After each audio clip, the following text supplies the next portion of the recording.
Experience a legendary collection of American art in All Stars, American Artists from the Phillips Collection, now on view at the Denver Art Museum. See landmark works by Edward Hopper, Georgia O'Keeffe, Jackson Pollock, and many more from one of the most celebrated collections in the United States. All Stars is only at the Denver Art Museum for a limited time. Buy tickets today. Learn more at denverartmuseum.org. When it comes to quality sleep, Ashley has you covered with top mattress brands at winning prices and with special financing options available. You can snooze now and pay later. Plus, your mattress purchase helps give the gift of better sleep to children in need and U.S. Special Operations Forces. Visit your local Ashley store or shop online today and make every snooze count. Financing is subject to credit approval. See store or ashley.com for details.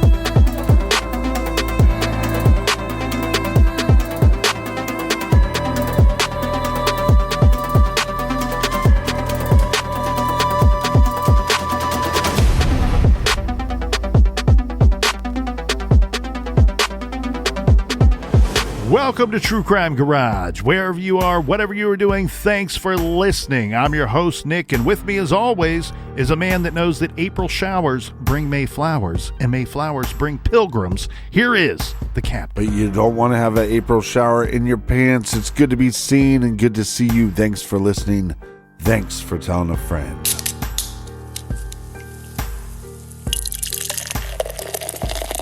Today, here in the garage fridge, we still have some Swingin brews left, right there on the top shelf. Swingin is an 8.5% ABV pineapple upside down cake imperial shandy that will make you sweet enough to take home.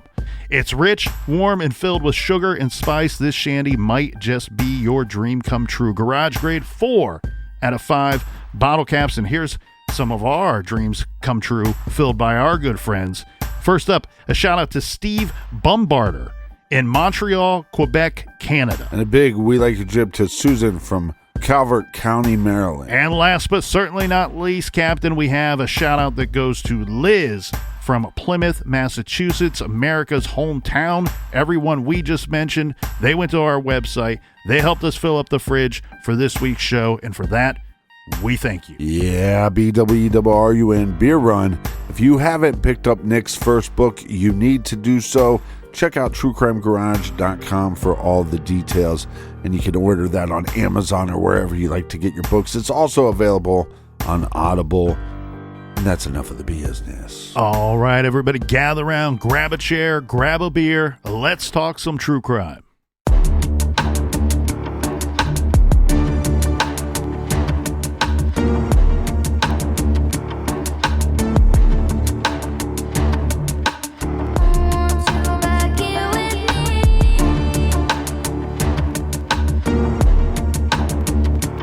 On April 15th, 1986, 36-year-old Lynda Moore was home alone while her husband was at work. At around 2 p.m. that afternoon, she was seen in the yard by someone passing by the home.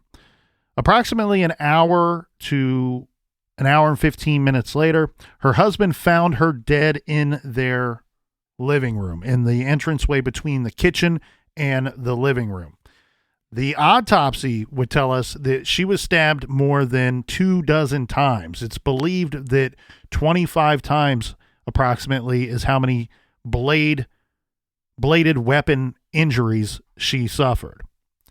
Evidence at the scene indicated that she was engaged in a very violent struggle with her assailant. And to go further against her husband, Stephen Moore, in the suspicion that was kind of piling on him in the early hours into the investigation, was that police could find no signs of forced entry into the home or that nothing was stolen from the home. There was no ransacking that took place within the house itself. Initially, detectives thought that the Lynda Moore case would be solved relatively quickly. That was 1986. Here we sit in the garage, Captain, 2023, and this case has still not been solved. And one of the things that you brought up, or multiple things that you brought up on yesterday's episode, was the actions of the husband seemed a little suspicious to law enforcement. Mm-hmm. But one of the actions that I don't think is that suspicious is he's at a work site. His house isn't that far away, a few miles. He has to get a check to pay this dump truck driver so the dump truck driver can take it back to the landfill to pay them. But he could have simply, if he knew that his wife was murdered, or if he knew that he murdered his wife, he could have simply drove back to the house, got the checkbook, and came back. But he brings somebody to the scene with him. Or he could have conveniently sent the driver without going himself as well and let the driver discover his wife in the home, making it look less suspicious on Stephen Moore. Because as you pointed out, and as we all know, police are usually suspicious of the person that finds the body. They're suspicious of the husband, and here you have that person as one and the same. There were and remain to this day a lot of people in that area, the local area there, that believe that Stephen Moore is and should be the prime suspect in his wife's murder. In fact, there was a rumor that because given his job and the nature of his job as somebody that owns a home remodeling business, that he would have discarded of the murder weapon, possibly at one of his construction sites, buried it somewhere very difficult for the authorities to find. Well, wasn't he also put it in a pool? Correct. I could not figure out if that was on their property or if it was at another property. Yeah, looking into this, everybody that I talked to that knew anything about this case said, well, it's most likely that if the husband did it, he took the murder weapon and he buried it where he was going to build a pool. But like you said, it's very unclear. Was he going to build the pool on their property, or was that for a client? And a lot of people have said throughout the years that his wife was outside sunbathing. And when I picture that, I immediately think somebody sitting by the pool. This is Vermont, April 15th. Yes, it was a warm, sunny day that day, but I don't know how warm it could have been. But we do know that she was seen outside sunning. I don't know if that involved a pool or not. But what's key here, Captain, is that the murder weapon is not found at the scene, not found at the Moore household. And you would think with police being on the scene so quickly that they are actively looking for that knife, for that murder weapon upon their arrival and when they are going through the scene. We know that the kids were sent away that day, and we know that Stephen stayed behind and sat down at the table, at the kitchen table with detectives and answered all of their questions. Again, they thought that he was emotionless, but a lot of people would come forward and tell detectives later that that's just kind of how the guy was wired. Right. That he was not the type to show a lot of emotion. He was a very controlled, very restrained type of person. And so this would go along with his personality. The other thing that we need to be clear on here is regardless of what the rumors say, and unfortunately, if anyone's wife is ever murdered or girlfriend is killed, the boyfriend and husband is always going to be rumored to be a suspect, even if he's the best guy in the world. It's always going to be a rumor, plain and simple. Well, and if you're law enforcement, I think, okay, he doesn't seem all choked up. He's not crying about this. We can note that, but that doesn't mean anything necessarily, because we've seen on the other hand where people are calling 911, they're hysterical, they're creating a big scene when they're being questioned, and they're actually the ones that are responsible for the murder. And he doesn't lawyer up, and he cooperates fully, from what I could see, with the police in their investigation. He's asked to take a lie detector test. He takes it. He passes. No signs of deception at all in the lie detector test. He's asked to give a blood sample. Right. They take his clothing in as evidence. The only blood that they find on his clothing belongs to his wife. They don't find any of his blood or anybody else's blood on his clothing, just his wife's blood. And he did say that he moved her and that he checked for a pulse before calling for the ambulance. And we know that he had blood on him because he left blood on the receiver to the phone when he called the ambulance. When he was gone, comes back to his house and then goes to get a sandwich or whatever, that goes back to the work site. Nobody's saying that he changed clothes. So you start tightening this window of possibilities of him being able to even be responsible for this crime. Well, and keep in mind, too, he is in full view of the authorities, of the detectives, within minutes. Not an hour, within 30 minutes, roughly, of finding his wife. And they do not notice any cuts on him. He doesn't look like he's been in any type of struggle. We're talking about minimum 25 stab wounds or cuts to the victim. We've said this a dozen times, and we'll say it a dozen more. Given the nature of this attack, one would expect the killer to likely have cut himself or received some type of injury during the struggle. What's crazy is the viciousness of this attack and the blitzkrieg style of the attack. So the medical examiner in Vermont would tell us that Lynda Moore, while she had all of these injuries, and this was a very vicious attack, it was a very rapid and very quick attack. They believed that the attack only took approximately 45 to 60 seconds from start to finish. Wow. And police were thrown off by the scene because given the nature and the brutality of this attack, there wasn't furniture knocked over. There wasn't obvious signs of a struggle other than our victim on the floor. And I think what happened here, Captain, is probably from the time that the assailant and the victim engaged one another, it probably took place right where she was found. And being told by the medical examiner that the attack probably lasted a minute or less, it's not inconceivable that the attack took place very quickly in this very isolated spot in the entryway between the kitchen and the living room, and thus because it didn't expand beyond that space in the home, that none of these other items were disturbed. Stephen Moore was very cooperative with police. And so regardless of what the rumors are here that have lasted all of these years, there's a couple things that we need to point out. And this is when I would wish, and I know that police don't get in the habit of clearing anybody publicly. Right. But I feel like this is one of those situations where I see so much more evidence to suggest that this guy just didn't do it.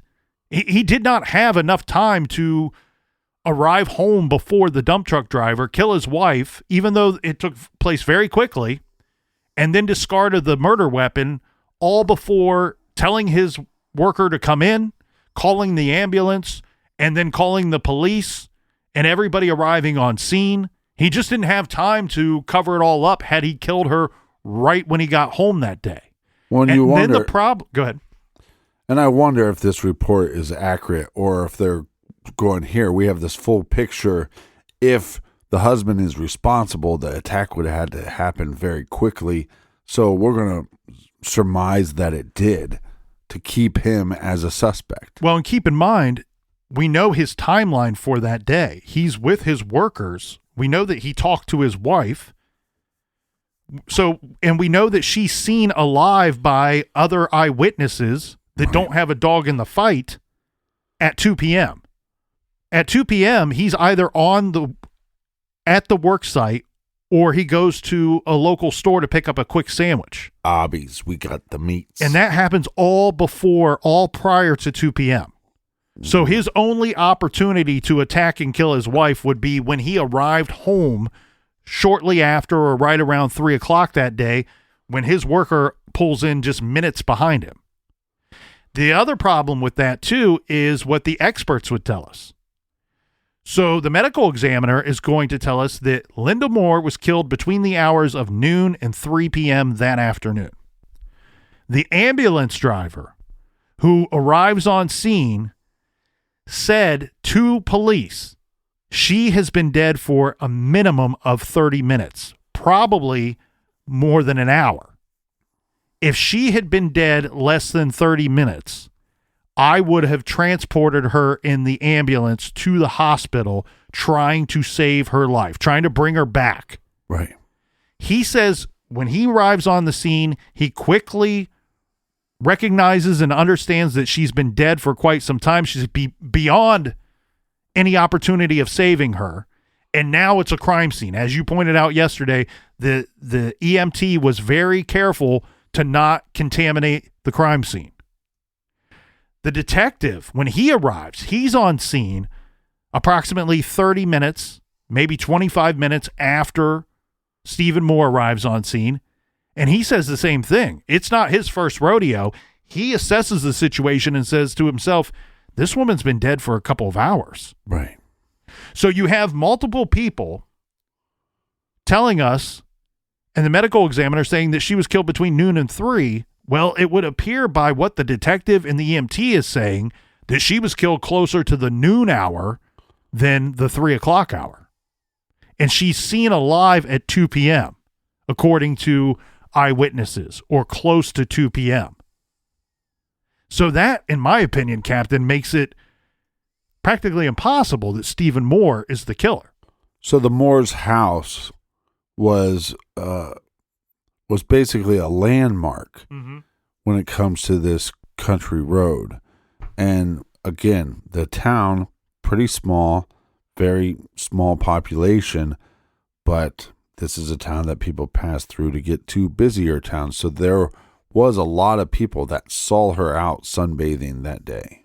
Yes, this is Route 121. It's heavily trafficked, and what police did was they set up roadblocks as well as putting out requests for help and for information on the news and through the newspapers, saying everybody that drove past the Moore's home, anybody traveling on 121 on that day, April 15th, 1986, that Tuesday, especially in the afternoon, call us.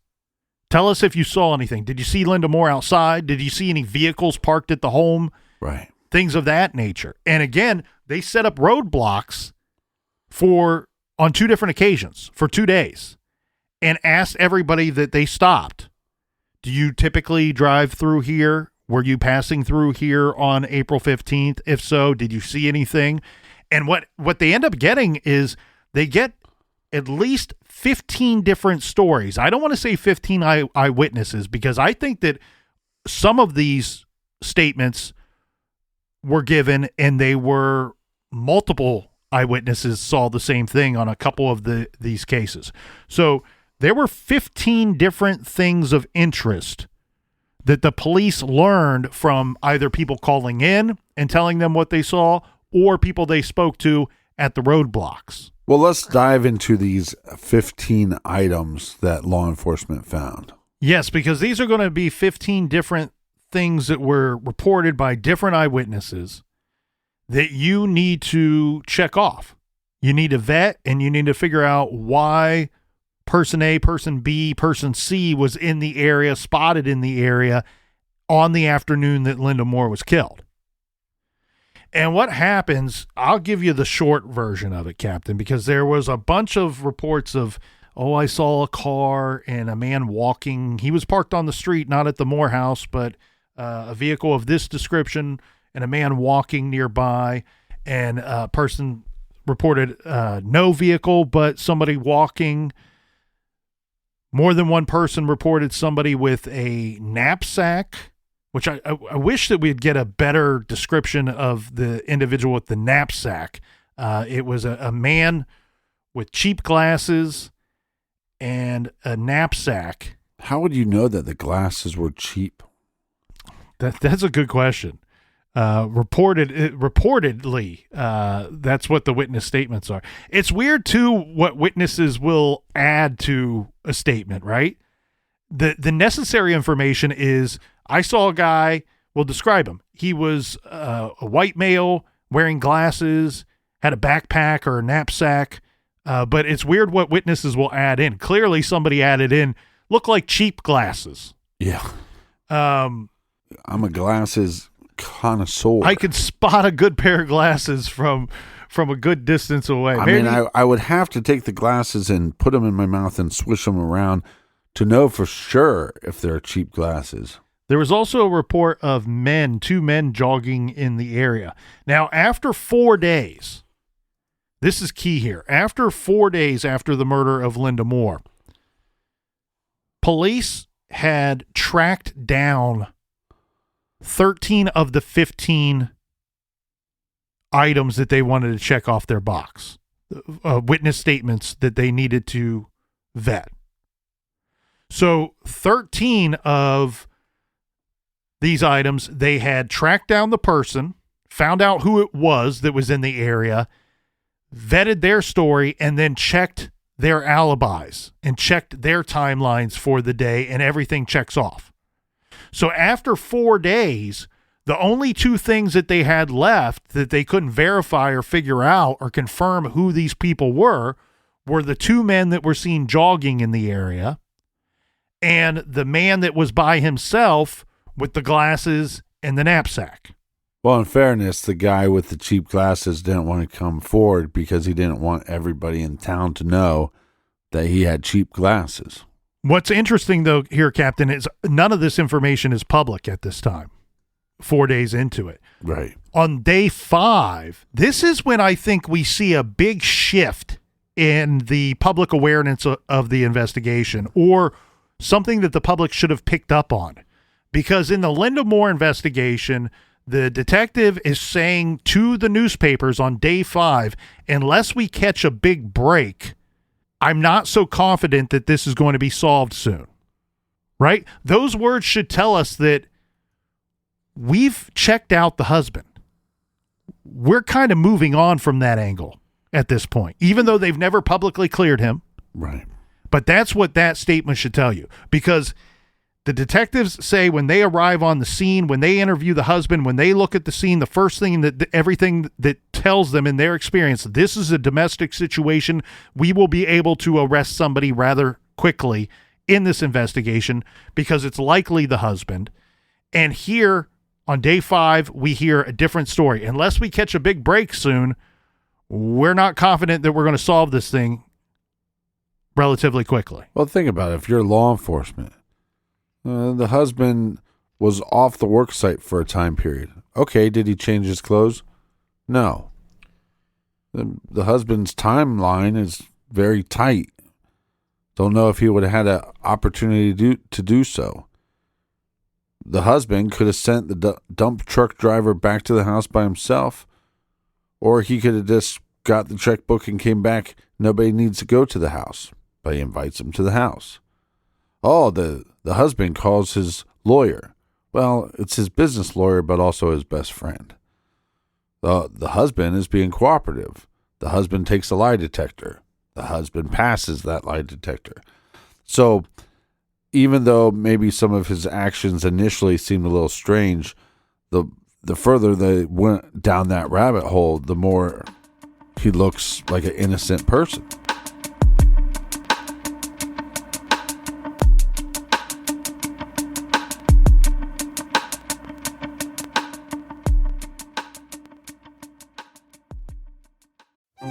Experience a legendary collection of American art in All Stars, American Artists from the Phillips Collection, now on view at the Denver Art Museum.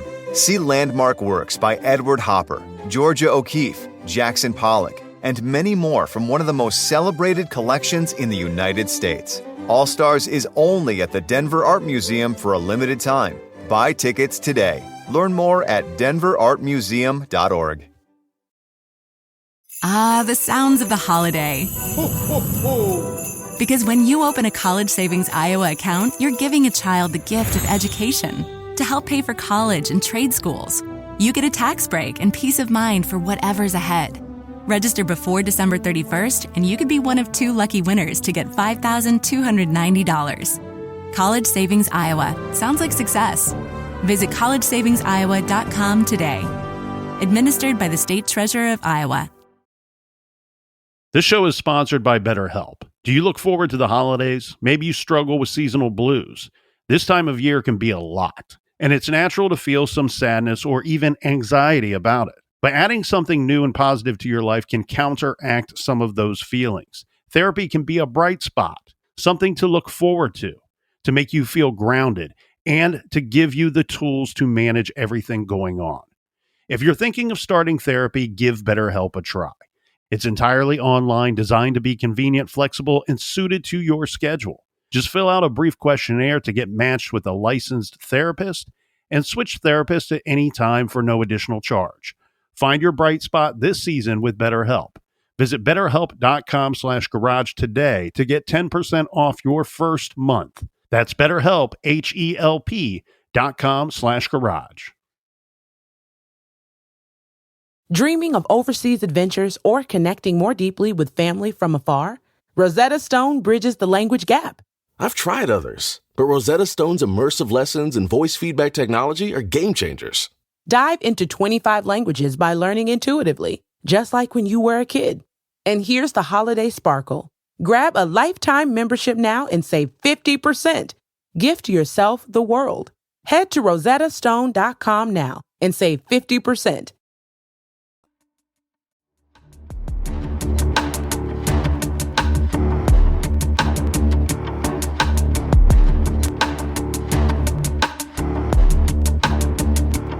All right, we are back. Cheers, mates, to the people in the back, to the people in the front, to the left and the right, and most of all, cheers to you, Colonel. Cheers to the people that are up front and center. A written description of this man that ZZ Top would have described as wearing a pair of cheap sunglasses. Right. These are actually eyeglasses, but a written description of this man was released to the general public about a week or so after Lynda Moore's murder. Now, unfortunately, as the case sits, as of March of 1987, so a little less than 11 months later, police are releasing a composite sketch of this individual. They're not calling him a suspect. They're calling him a person of interest, somebody that they would like to talk to, a possible witness that may have information that could help further their investigation. And this is coming from the Vermont State Police, but the general description is rather vague, but it tells us that they are looking for someone that was spotted by several reputable witnesses in the area of the Moore home on the day of the murder. In fact, this person is believed to have been spotted close to what is believed to be the possible time of death. So this newspaper article that comes out in 1987, they cite the time of death between 12:30 and 3 p.m. that afternoon. And they're stating that this person was seen in the noon hour. So about 12:40 p.m. is one of the statements. So early that afternoon near the Moore home. The description is a man described as being a white male, 5'8" to 5'10" tall, age 20 to 25 years old. Again, a white male with dark hair, eyeglasses, and a dark or blue knapsack. Remember, we had talked about 2 men that were seen jogging in the area as well.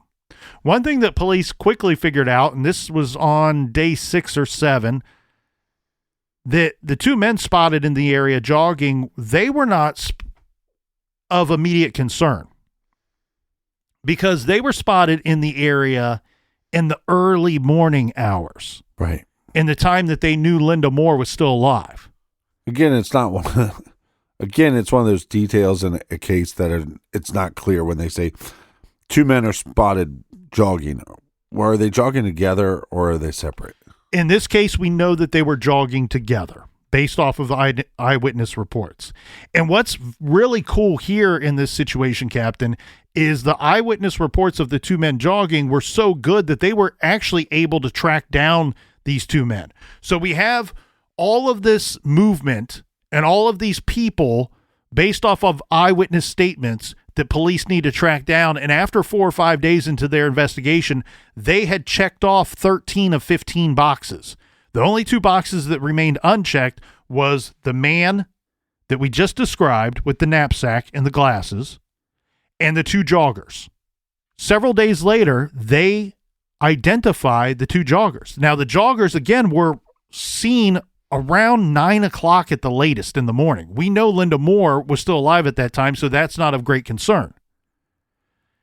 The odd thing, though, is these 2 men were seen again later that afternoon. This was after Lynda Moore was already found. So, again, not of great concern, but now you have 2 people that you know to be jogging in the area.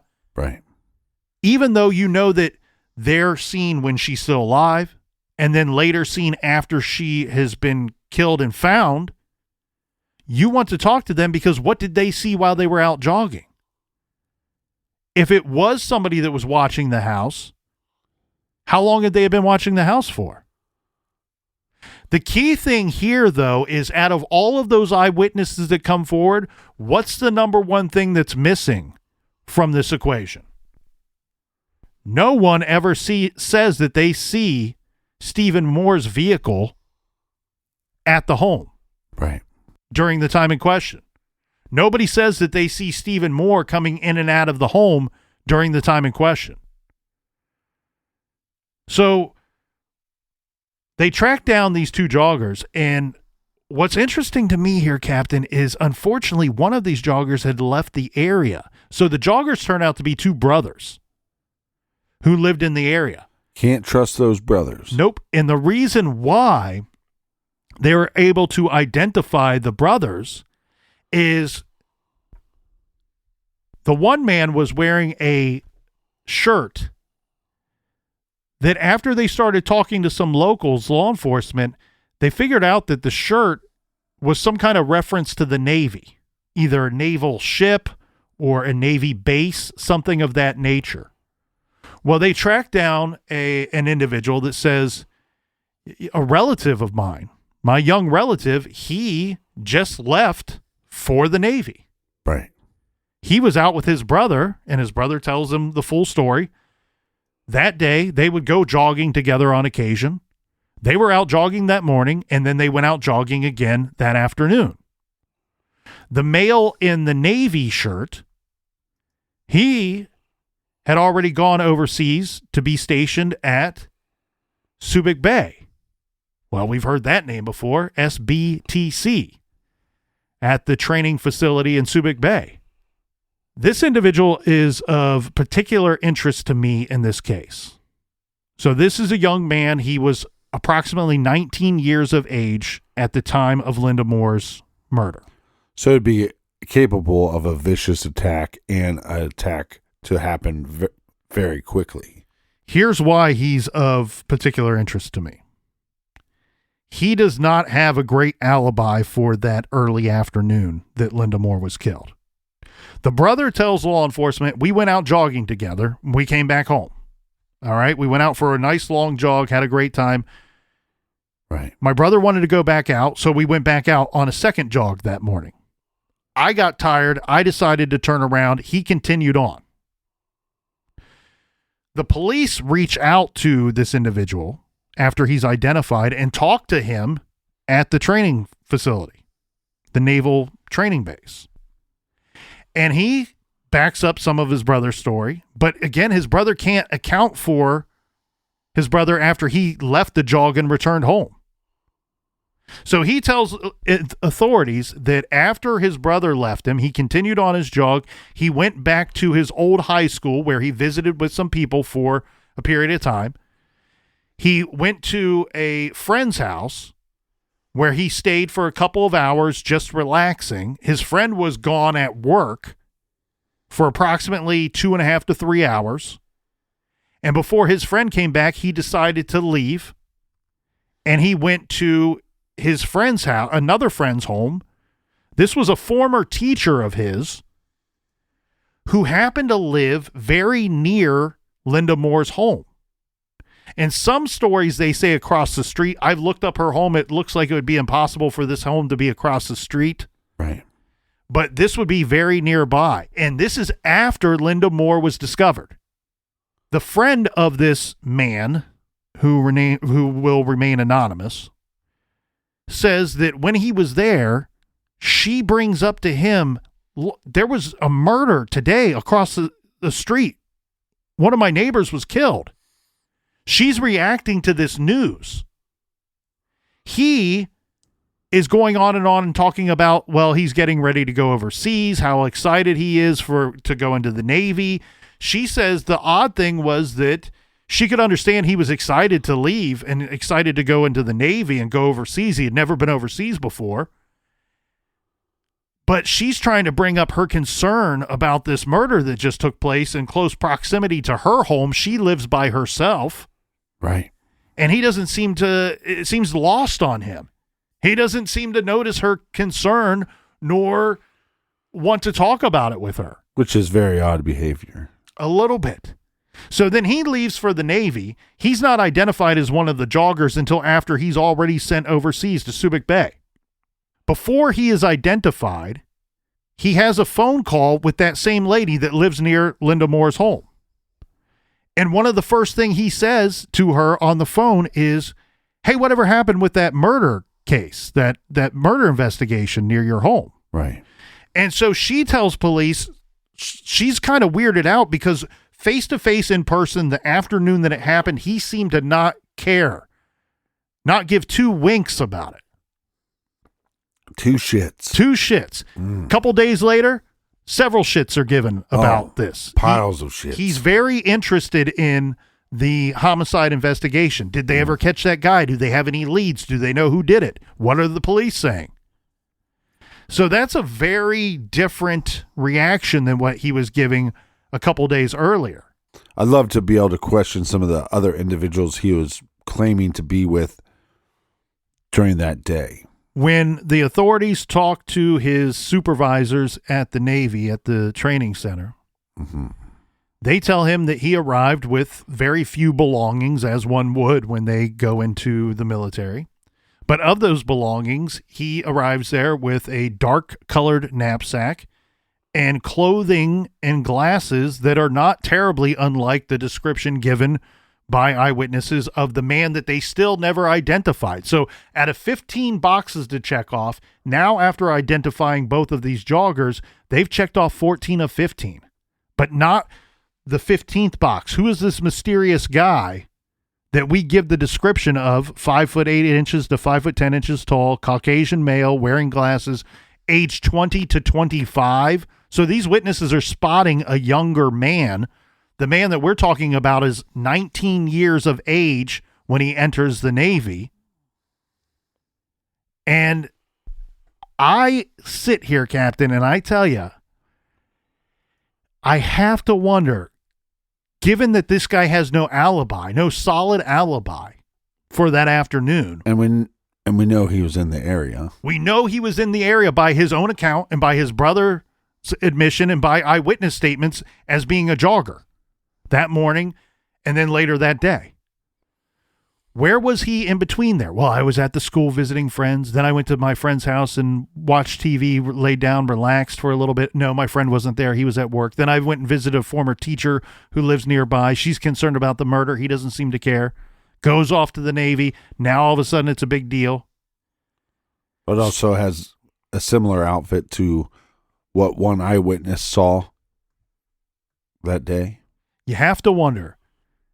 And there were several people that came forward and said, you know what? Lynda Moore was an attractive woman. It did not go unnoticed when she would be outside sunbathing at this property that was in full view of the road. You have to wonder, was he out there jogging and then he goes out there, his brother turns around, and now something else has piqued his interest. He sees something else. They never find the hunting knife that they believe that killed Lynda Moore. And they have the Navy issue a lie detector test to this individual. The Navy says that he fails badly. Okay. They're not even trying to Fails hide badly. this or protect him. The Navy does disagree with the police of the items that arrived with this man. Right. They say, yes, they are similar. They are not terribly unlike what your eyewitnesses are saying, but they're saying that there's slight variations, difference of color and things of that nature. The glasses that he arrived with were not cheap glasses, but again, I don't think that means you can't factor that into your eyewitness statement, in my opinion. We sit here all of these years later, I still think this is the best possible lead in this case. This 19-year-old man that happened to leave, and it's not happened to leave the area after the murder. He knew he was leaving, and he knew he was going a great distance away for a long period of time. Yeah, so if he was struggling with any kind of urges to, or any kind of fantasies to commit some crime, he would know, hey, I have this window where if I commit a crime, I'll be gone in a couple days and they'll be none the wiser. And I know that you can't use the lie detector in the court of law, but I think it's a good barometer, and I think they need to dive more into this individual. One individual that we talked about at length when we covered the Connecticut River Valley killer case was Michael Nicolau. And he was an individual that burst onto the scene as a possible suspect because years later, he goes down to Florida and he kills his wife and then kills himself. And his previous wife, before that, was missing for a period of time. He lived in this general area during the times of the River Valley cases. So he becomes, posthumously, a suspect in the River Valley cases. He does not look unlike the description that was given of the man seen, the unidentified man seen near Lynda Moore's home on the day in question. However, one thing I was shocked to learn, Captain, is in further digging of the Lynda Moore case, it appears that Michael Nicolau didn't just burst onto the scene like we thought and like the story, as the story is generally told, after killing himself, after killing his wife years later.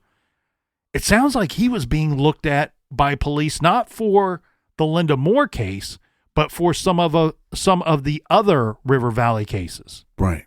I sit here 2023, I can't say with absolute certainty this case, and the reason why we chose to cover it separately is it felt very different. And there was a lot more information about this case than there are the other unsolved cases in the River Valley cases. And that simply because of the evidence. The nature of this homicide is different. It took place within a home. She's found relatively quickly. We don't lose evidence due to time or to the location. And so this case felt very different.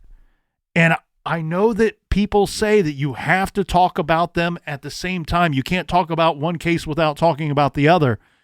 I think we probably have a situation where the Lynda Moore case is not tied to the others. I think that some of those other cases are probably connected to one another, that were committed by the same individual. Maybe not all of them, but a lot of them share similarities beyond the believed injuries, beyond the belief of the way that the victim was killed.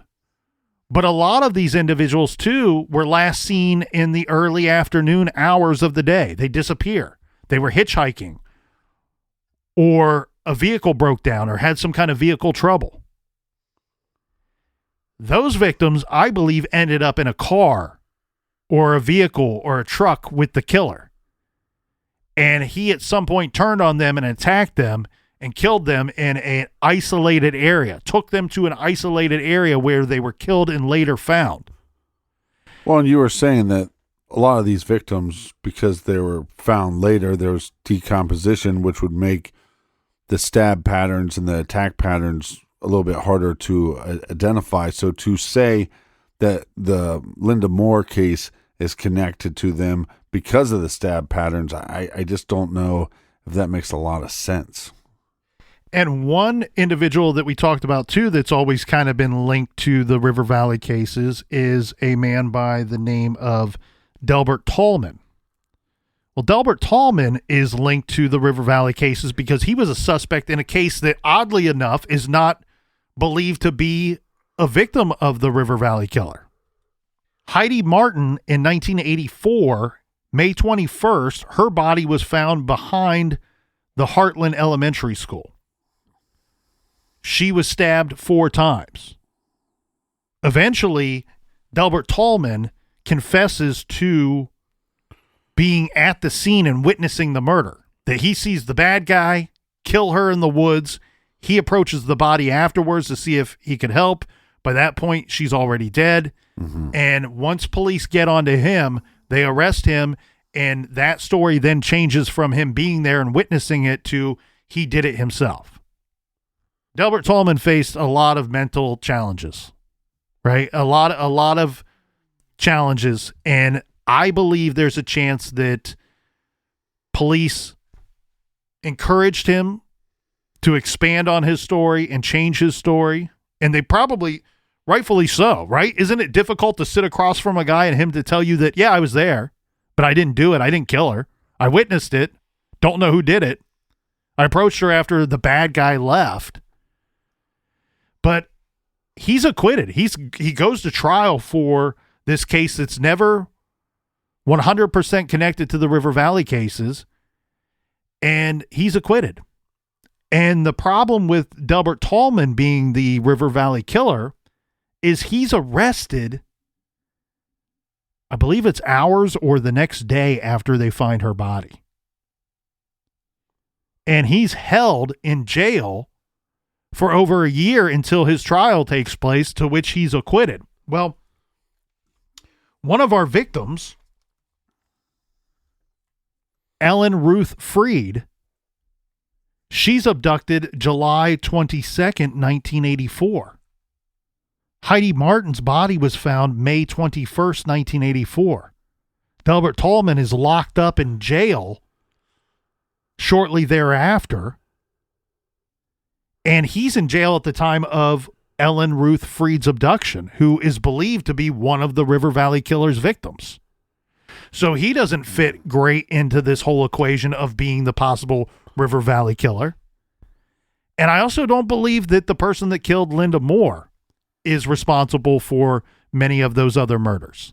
What I see here is I think we have a younger assailant, a younger killer that behaved and acted impulsively on something that he saw. He saw an opportunity and he took it. He probably watched Lynda Moore outside that day. The phone rings a couple of times. She goes inside, comes back out. He witnesses this on more than one occasion and decides the next time she goes in, she's probably alone. There's probably nobody home. He decides to follow her in. And then the attack takes place and he flees. And I think the guy that was looked at and that they should revisit, even all of these years later, is the guy that was thousands of miles away being trained at a naval base.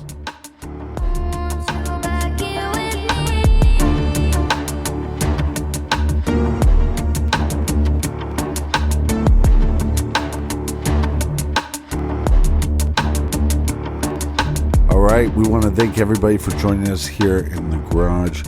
Make sure you check out our website, truecrimegarage.com, and sign up on the mailing list. Colonel, do we have any recommended reading for these beautiful, beautiful listeners? Yes, we do, Captain. This week we are recommending The Shadow of Death, The Hunt for the Connecticut River Valley Killer by Philip Ginsberg.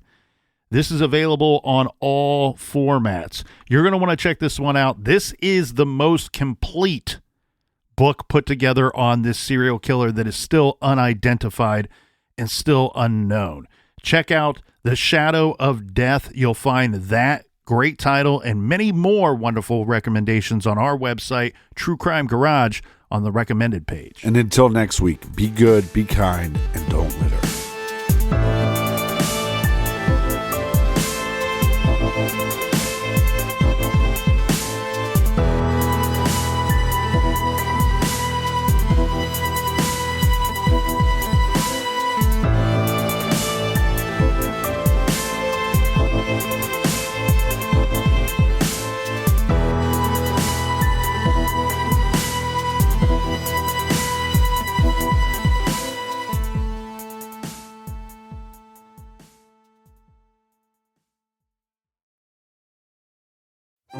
Experience a legendary collection of American art in All Stars, American Artists from the Phillips Collection, now on view at the Denver Art Museum. See landmark works by Edward Hopper, Georgia O'Keeffe, Jackson Pollock, and many more from one of the most celebrated collections in the United States. All Stars is only at the Denver Art Museum for a limited time. Buy tickets today. Learn more at denverartmuseum.org.